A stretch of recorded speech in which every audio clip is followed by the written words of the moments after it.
সবাইকে জানাচ্ছি and S enterprise and boutiques হাউজের পক্ষ থেকে অনেক অনেক শুভকামনা, শুভেচ্ছা। শবে বরাতে কে কী করেছেন? আমাদের হালুয়া, বুটের হালুয়া ছিল, এটা শাহি বুটের হালুয়া। তারপর ছিল গাজরের হালুয়া এবং চালের আটার রুটি, গরুর মাংস। এই ছিল আমাদের এইবার অ্যানেস এন্টারপ্রাইজের শবে বরাতের রেসিপি। তো বুটের হালুয়াটা অনেক সুস্বাদু হয়েছিল। এটা শাহি বুটের হালুয়া। তো হালুয়া তো এখন সবাই বানাতে পারেন, রেসিপি আর বলছি না।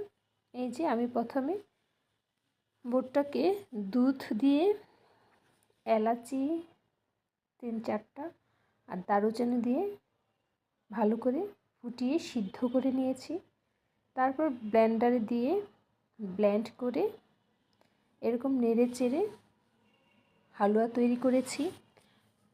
বুটের হালুয়া তৈরি করা খুবই কষ্টের, অনেক নাড়তে হয়, নেড়ে চেড়ে একদম তৈরি করে তাতে বাদাম, কিশমিশ এগুলো দিয়ে দিয়েছি।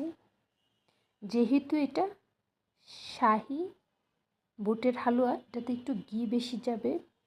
আপনি এরকম নেড়ে চেড়ে যখন দেখবেন প্যানের গায়ে থেকে উঠে আসছে ইয়েটা, তারপর আবার একটু ঘি দিয়ে বারবার এরকম অল্প অল্প করে ঘি দিয়ে নেড়ে চেড়ে নেবেন। হালুয়াটা অনেক টেস্টি হবে। তো আমার হালুয়াটা আলহামদুলিল্লাহ অনেক ভালো ছিল।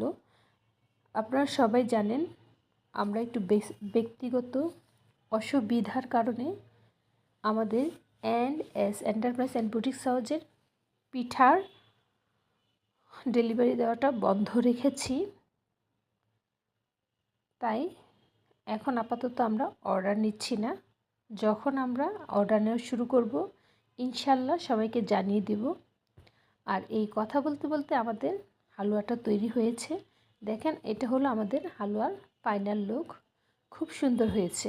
এখন আপনি এটার উপরে কিশমিশ, কাজু এগুলো দিয়ে ডেকোরেশন করলে আরও সুন্দর হবে। আমি যেহেতু কেটে দিয়েছি তাই আর উপরে দিয়ে ডেকোরেশন করলাম না। আল্লাহ হাফেজ।